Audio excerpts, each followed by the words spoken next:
ay nagulo ang isip ni Herodes. Tingnan po natin kung ano ho ang nilalaman ng ating banal na aklat at ano ho ang gustong ipakahulugan dito sa atin. Nabalitaan ni Herodes na tetrarka ng Galilea ang lahat ng nangyayari.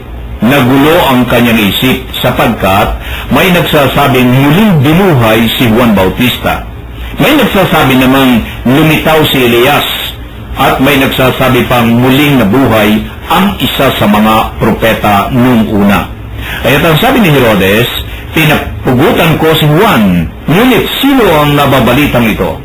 Marami akong naririnig tungkol sa kanya at pinagsikapan niyang makita si Jesus. Ito, Kuya Ben, Kuya Joe, nilalaman ng sa chapter 9, nagulo ang isip ni Herodes. Si Herodes ay isang hari noong mga panahon yon. Kuya Joe, Kuya Ben, siya ay hari doon sa may Galilee. At alam naman natin, ang hari noon ay dinidiyos yan eh. Nung araw, yan ang tinatawag na Diyos-Diyosan eh. Kapag, alam mo naman pagka nagsalita itong mga hari, no, talagang kasabihan yung ang salita ng hari hindi mababali. Hindi ba? Noong mga panahon yon, itong si Herodes ay, alam naman natin na ito yung humatol na si Juan Bautista ay pugutan at ilagay sa plato at iharap sa kanya. Hindi ba? Itong si Herodes na ito. At pagkatapos, siya nagpasya na mapugutan ito. Ngayon, ito na ngayon, dumarating na ngayon yung nagtuturo ng katotohanan at sumikat na sa buong kaharian, lumaganap na sa Galilee yung mga aral nitong Panginoong Yesus. At hindi pa niya nakikita. Kaya naging interesado siya na makita ito. Pero bago niya gusto makita, gulo na yung isip eh. Kuya Joe, gulo na yung isip ni Herodes sapagkat ayaw niyang meron siyang makakahalili sa pagiging isang hari nito eh. At masyadong sikat na. Ngayon, ano kaya ang nasa sa isip nito? Ano kaya ang gustong mangyaring mensaheng gustong maiparating sa atin dito sa pagkagulo ng isip ni Herodes dahil sa paglitaw ng Panginoong Yesus? Kuya Joe, ano po inyong masasabi dito? Mga kapatnubay, naging magulo po ang isipan ni Herodes dahil taliwas po sa mga salita ng Diyos ang kanyang ginagawa. Tulad po ng pagpapatay kay Juan Bautista at ginawang asawa ang asawa ng kanyang kapatid at marami pa pong iba. Kaya po si Herodes hindi matahimik dahil binabagabag po ng kanyang konsensya dahil sa ginawa niyang mga pagkakasala. Kaya po mga kapatnubay, kung wala po tayong ginagawang masama sa ating kapwa, tahimik po ang ating buhay. Hindi po tayo matutulad kay Herodes na magulo ang kanyang isipan. Yan, Kuya Ben, di ba? Lalong lumalalim na si Kuya Joe. Malalim na talagang sinasabi ni Kuya Joe ngayon, di ba? Ay, totoo po yan.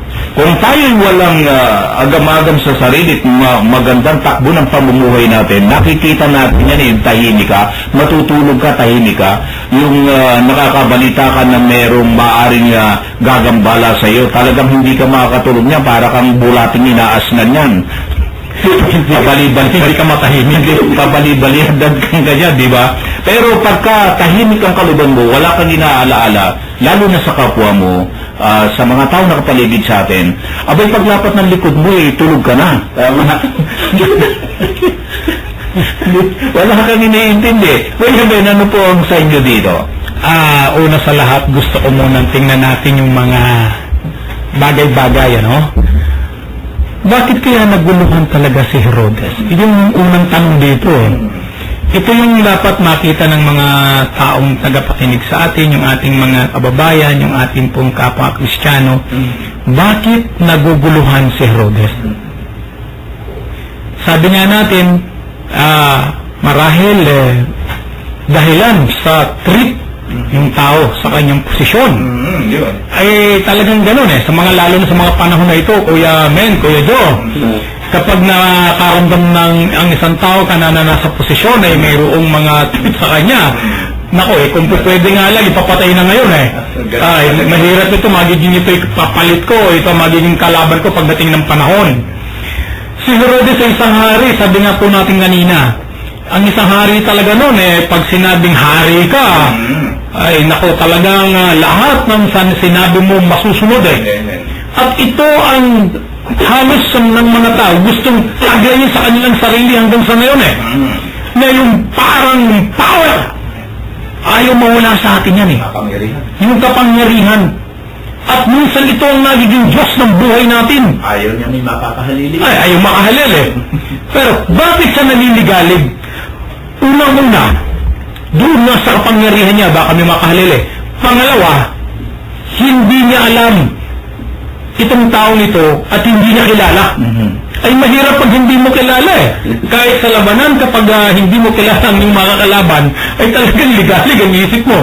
Kaya si Herodes, ligalig ang isip niya. Hindi niya nakikita ang kalaban niya, ay yung nasa isip niya magiging kalaban niya. Pangatlo, hindi niya alam ang tunay na pakay ng kanyang kaaway na nasa isip ng kalaban niya.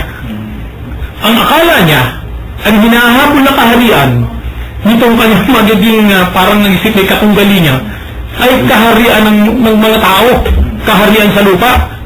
Kaya talagang magugulo siya dahil makalupa si Herodes Ang lahat ng makamundong pagnanais ay nasa kanya. Ngayon, kung may darating na kapareho niya, mabigat na labanan yun. So, talagang sadya naguguluhan si Herodes sa mga bagay na ito. Pero tingnan niyo po yung huli. Tingnan niyo yung huli, sabi niya, marami akong narinig tungkol sa kanya. At pinagsikapan niyang makita si Jesus. Pinagsikapan. Sobra yung interest niya kay Jesus. Nababalitaan niya kasi yung kapangyarihan. Nababalitaan niya ang mga himala. Nababalitaan niya ang pagpapagaling sa may sakit. Nababalitaan niya ang pangangaral ni Jesus. Yun na ang nagkaroon sa kanya ng interest. Kaya yung interest niya, dapat makatagpo niya si Jesus upang kung sakali mablock niya. Kung sakali mapigil niya ang ninanais ng ating Panginoong Jesus. Kasi hindi niya alam na spiritual ang dala ni Jesus, hindi pangkaharian dito sa daigdig. Amen. Totoo po yan. Alam po ninyo, yun ang tendency ng mundo Kuya Ben, Kuya Joe, yung tendency ng mundo, yung bang kapag ay kinasa kapangyarihan na ayaw mo nang gusto mo nakaupo ka nakapagtip pa yung puwit mo, ayaw mo nang umalis dyan Napakasami sa panahon na, lalo na yung mga politiko ngayon, Diyos ko. Ay kung po pwede nga lang Yun ang kami na, pati lahat. Yun ang kuha ng mundo, pero hindi alam ni Herodes dito na ang dala nito ay kapayapaan, hindi ito kaharian ng mundo. Kaharian sa langit ang dala ng ating Panginoon. Kaya nung bandang huli nga kita nyo yung bandang una, naguguluhan siya at bandang huli naging interesado siya. Pero I doubt na yung pagiging interesado niya na makita ito meron siyang hidden agenda sa kanya. Dalawang bagay pa rin niya. Na yung gusto niyang mapinsala o magkaroon siya ng pakipagkilala pero hindi tao sa kanyang puso yung para makita yung iniaaral nito, hindi yon. Mundo pa rin ang gusto niya at iyan ang nilalaman nitong nagulong isip ni Herodes. Kaya wag tayong magugulong isip natin sa mga bagay na dala ng mundo ito. Di ba, Kuya? Amen. Amen. Pagtulog mo ngay kinakailangan tahimik ka, yung manalangin ka sa Diyos, tahimik tayo, wala tayong iniisip na masama sa ating kapwa, yun ang gusto ng Diyos.